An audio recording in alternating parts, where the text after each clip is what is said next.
Un vélo et une sacoche sur le dos. Il serait environ 400 livreurs à 2 roues à Rennes. Pourtant, leur modèle économique reste très précaire. Mais certains livreurs anonymes expliquent ne pas être prêts à abandonner les géants du secteur. Tout le monde nous voit, comment on travaille. C'est la misère. Mais le problème, on n'a pas du tout le choix. Il faut qu'on travaille. Des fois, ça manque de commandes. Après ça, c'est comme ça, c'est le boulot, c'est imprévisible. On ne peut pas avoir beaucoup d'argent s'il n'y a pas de commandes. C'est compliqué pour le moment.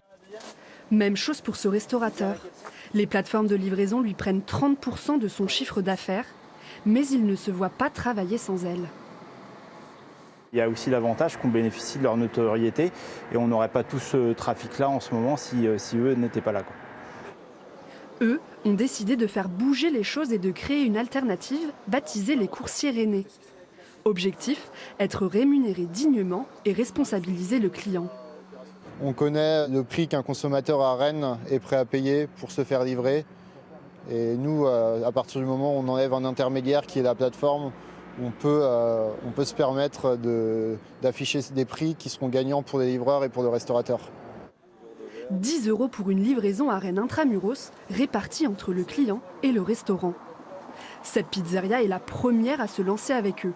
Son patron cherchait depuis longtemps une manière de livrer selon un modèle plus vertueux. C'est la valeur sociale, la valeur éthique. Ils sont à vélo, ils ont des principes, ils sont respectueux parce que d'être livreur, c'est un métier, comme moi d'être restaurateur. Et je trouve que ça collait bien avec notre idée. Bonsoir. Les coursiers rennais comptent s'associer à d'autres restaurateurs ces prochaines semaines.